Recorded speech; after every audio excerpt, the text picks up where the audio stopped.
Good morning, good morning. Big Weir, roadtoroota.com with your morning horn of Z's, your sip of coffee. So much going on. Ridiculous amounts going on. I'm going to do something a little later today about one of the biggest things that nobody's talking about, and that's the release of the JFK files from the CIA and the FBI. These files have been hidden away by every single president since Kennedy was assassinated. And on October 20th is the last day that Trump has to keep the files sealed. I think it's a big deal. You see a lot of things going on right now behind the scenes. If you're a follower of the Road to Ruta, you know about the battle behind the scenes between the good guys and the bad guys. And the good guys are winning, but the bad guys are going to go down in a flame of glory or whatever they're going to do. But they're doing a lot of things. A lot of people getting knocked off these days, and it's kind of scary for those truth seekers, and especially if you're an eyewitness to some of the stuff that goes on behind the scenes. Be very careful, because they're trying to tie up loose ends, and people are literally dying. So, moving on, I'm just going to go over to Zero Hedge today, and let's see. First up, we got former Miramax screenwriter posts Harvey Weinstein's mea culpa. Everybody effing knew. Absolutely. Meryl Streep, when she got up there at the Oscars and lectured the world about morality, she knew 100%. She has participated in some of these special parties. Yeah, it's not just Harvey Weinstein. It is there are quite a few sexual predators and pedophiles. Yes, Harvey Weinstein was a pedophile, and some actresses have come out and already said that they were under 18 when he made advances towards them. But that's not even the deep stuff. You know, Hollywood's as perverse as it gets. They have these sex parties, so he was involved in all of them. So there's a lot they're still hiding, but everybody knew. And now they're saying, oh, I can't believe he did this. Now we have Harvey and the president. They knew absolutely. And I find it interesting that those who are coming out, his old friends, are coming out against him now, claiming, oh, they had no idea this was going on, like Hillary Clinton and people like that. So, yes, this is part of the overall plan to drain the swamp. The sex trafficking, remember when the Attorney General was getting sworn in, and Nancy, or not Nancy Pelosi, Dianne Feinstein, first question when he was getting sworn in was, what are you going to do about the sex trafficking problem? That was all encompassing: sex trafficking, sexual abuse, and pedophilia, and Pizzagate, and all that was enclosed in that one, the first statement. And nobody even knew there was a sex problem in the United States, really, until Dianne Feinstein grilled him. The very first thing, she said the most important thing you have to do is in this. So I agree with that wholeheartedly. I mean, these are kids that are getting abused by these animals. But it was it's an open secret today. And it goes on from, the 4,000 people that have already been arrested in the pedophilia rings. Well, what took previous presidents so long? Why didn't Obama arrest them all? Why didn't Bush Jr. or Sr. arrest them all? Why didn't Bill Clinton arrest them all? It took Trump to get into office for 4,000 of them to go down, the underlings, and now they're hitting the bigger names. So, yes, Harvey Weinstein's right in the thick of that. We will move on. Mexico and Canada is said to firmly reject the U.S. NAFTA proposals. Not surprising. They're not going to agree to anything that is not good for their country. Just like the U.S. should not agree to anything that is not good for our country. The idea behind NAFTA was not to make it easier to trade with each other. The idea was to create the Amero, the one continent currency. There was going to be the Euro and the Amero, and the Amero was going to be Mexico, Canada, and the U.S. on one currency. And then, at some point, probably 2018, they were going to merge all the currencies into a one single global world currency. That was their plan, at least. The good guys are stopping that plan. Obviously, it's not going to happen. So NAFTA is falling apart, just like the EU is falling apart. And that is the plan of the good guys, to destroy these one world government unions. and it's happening. So bravo. FBI uncovered Russian nuclear bribery plot before Obama approved Uranium One deal, netting Clinton's millions. Absolutely. The Clintons are the connection to the Russian underground. And yeah, the Clintons would sell anything. They'd sell Chelsea if they got a good enough price for it. Everybody needs to do their research. If you don't, read a book called the Clinton Cash. A really interesting book about all the payoffs that happened in the Clinton era, and most of it happened post presidency. The Global Clinton Initiative was a money laundering front, really, for the Clintons to suck up money and to pay off their friends. But now that it's closed down and nobody's contributing to it, all those people who need to be greased are not being greased, and that's when all the secrets come out, which is right now. New York Times editors, this is Project Veritas. If you don't know them, check their YouTube channels. Great at sneaking people interns into these large corporations and criminal enterprises, and filming them. And because they can't lie about it once they get filmed. Once they're on film, it's kind of hard to deny it. New York Times editor slams Pence as effing horrible. Admits reporters tried to sway voters against Trump.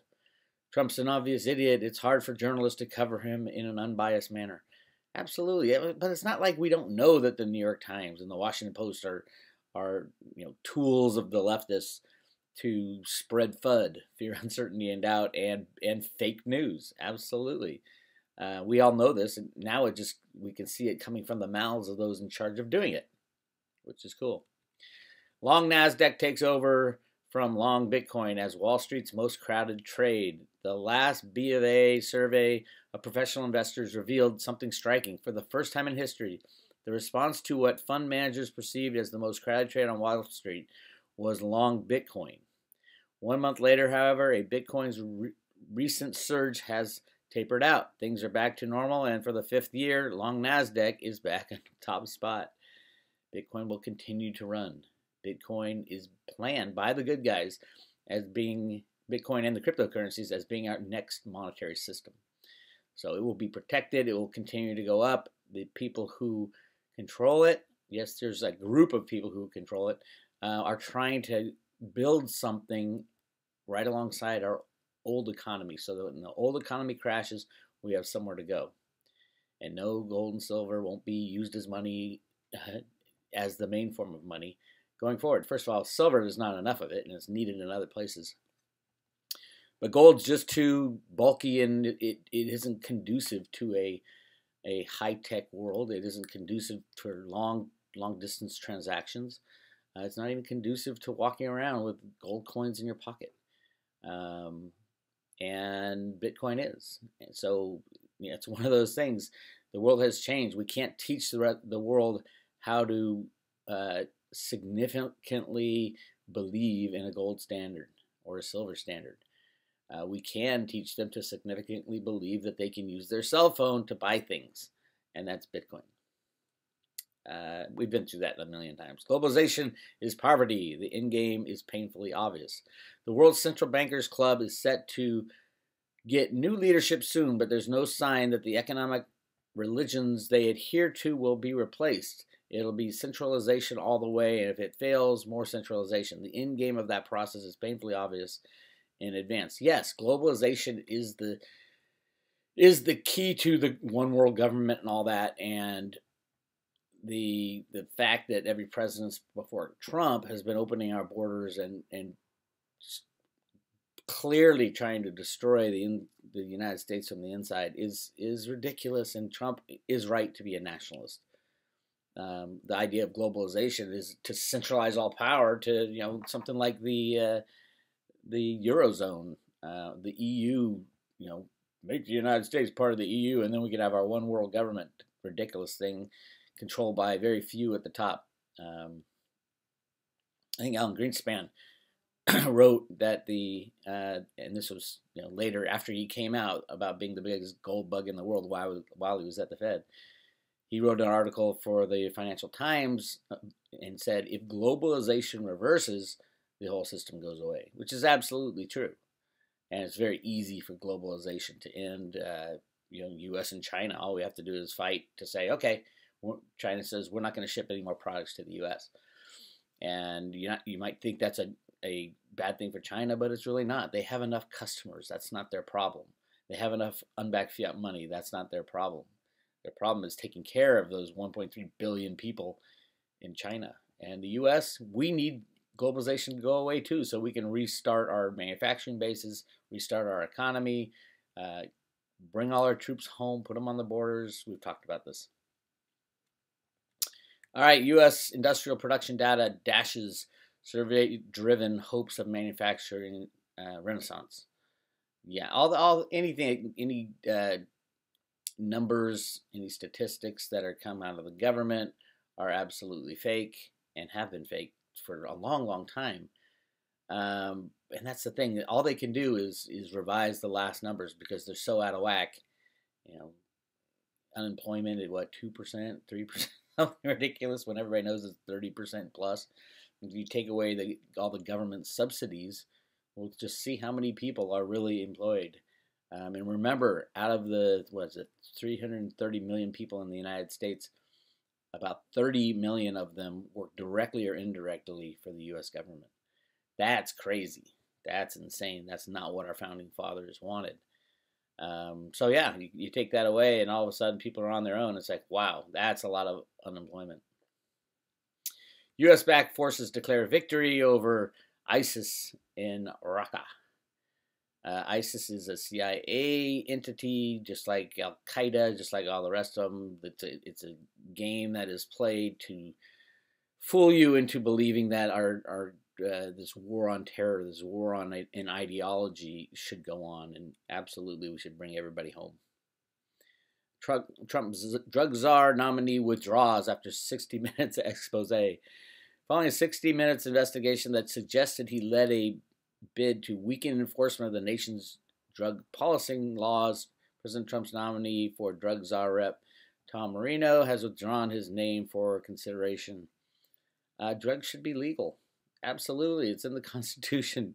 Where is it in the Constitution that says the federal government can ban drugs? It's nowhere. That's an individual decision. As a matter of fact, the Constitution is very clear that anything that is not specifically spelled out in the Constitution is the right of the state to handle. So these are state issues that should be dealt with, and the war on drugs, the biggest drug supplier is the CIA. So I see where the CIA wants the war to continue.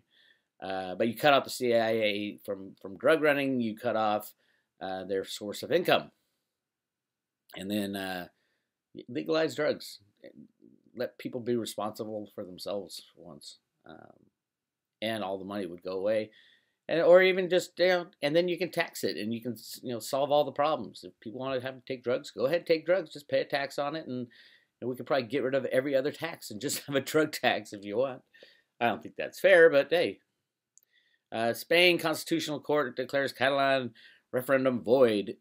Spain is a long way from being settled. And unfortunately, it's probably going to get uglier and uglier as far as riots and fighting in the streets. Hopefully they can fix it all behind desks instead of blood in the streets, but we'll find out. All right, where else? Trump encourages détente between Bannon and McConnell as tax reform deadline looms. We're not getting the job done, Trump said, and I'm not going to blame myself. I'll be honest, they are not getting the job done. Absolutely. They don't want to get the job done. They want Trump out. So it is what it is. Tax reform deadline, the whole idea behind anything going on with Trump right now is when to pull the plug. And he can do it with the release of the Abedin files, 650,000 documents and videotapes and tape-recorded conversations with Clinton and Podesta, and I hear the Saudis are in on those tapes, and a lot of really bad stuff in there. So we'll see what happens there. Goldman beats despite 26% drop in fixed income as prop trading jumps. Yeah, well, who would have thought that that Goldman Sachs would make money trading. They lie, they cheat, they steal. That's what traders do. And if they have the power to do it, like Goldman Sachs, then you're going to make a lot of money. And you have the blessing of the U.S. government, obviously. Like I said earlier, people are getting knocked off. Car bomb kills one woman with WikiLeaks who led the Panama Papers revelations. A political murder took place today. What happened today is not ordinary killing. It is a consequence of the total collapse of the rule of law, which has been going on for the past 4 years. The Panama Papers showed very clearly that the elite were setting up secret bank accounts all over the world, and pretty much all of our congressmen are in the Panama Papers, and that's where they hide their money. Obama and Clinton and the Bushes and probably a third of Congress, or maybe actually with offshore accounts, it's probably more than half of Congress. Let's see, anything else exciting? Theresa May's government fears imminent collapse of Brexit negotiations following Theresa May's dinner with Jean-Claude Juncker. He's the head of the EU. In Brussels, we have a promise that both sides are committed to accelerating Brexit negotiations, except nobody actually believes that. Lindsey Williams has said many times that Europe will go first and then the U.S. will go in a matter of weeks. As you can see, what's going on in Spain and Italy and Portugal and the Brexit, all that stuff is leading up to the collapse of the EU, the collapse of that. But again, we get into this problem, like what are we going to use for money? The euro is used throughout Europe, and if they need a new form of money, is there enough time for the national governments to print up money and allocate new money? But that's everywhere. I mean, it's one of those things. I do think that Europe will go first, though. All right, and finally, I'm concerned it's highly unusual. Vegas massacre security guard remains missing. By now, you should know absolutely that it was a false flag. I do believe that people were killed in this false flag in Vegas. It was done for a reason. Even the police chief is trying hard to get his story straight. He just can't do it because it is so twisted and with literally so much information just flooding out that something much bigger was going on. People are starting to disappear. Eyewitnesses are dying. And the security guard who was right in the middle of all of it has now gone missing. And the police chief or the sheriff of Las Vegas stands there with two FBI guys on either ear telling him what to say. This was a planned and orchestrated event, as I suspected in the beginning, and I said it's going to take a couple weeks to really find out, and it's absolutely a false flag. Now, false flag does not mean people didn't die. I do think people died. Absolutely, they were murdered. And they call it collateral damage when people die in these false flags. People died on 9/11, but it was still a false flag. So, more to come on that. I think very interesting that that there's a lot of people asking questions now openly, and hopefully we'll get to the bottom of who did it and why they did it, and it might come right in line with the JFK papers that are going to be released that are clearly have things in them that the government does not want the rest of the population to know, or they wouldn't have hidden it for all these years. A lot of people telling me, yeah, no, they're just gonna hide the bad stuff, and they're gonna dispose of it. I don't know. I think these records are pretty important and have been remained sealed under a special kind of lock and key because every single president has said, no, you can't see it. If Trump says, no, you can't see it, you can expect another 3 years of the same, and then we'll have to get a new guy in there. But I think now is the time. Obviously, a lot of these secrets are coming out about all the bad stuff our government does, all the false flags that have been thrown upon us, and the people are sick of it. We're done. Stick a fork in us. We're done. Anyway, that's the update for today. I'm going to do a JFK special series this afternoon, a video about the release of the documents. And again, it is October 20th. I think it's 4 days away. That Trump either signs them into secrecy for another 10 years or 20 years or something, or they are released. So we will see what happens. This is Bix Weir, roadtoruta.com. Don't forget to go to Road to Ruta and sign up for the free emails on the Road to Ruta. Talk to you later.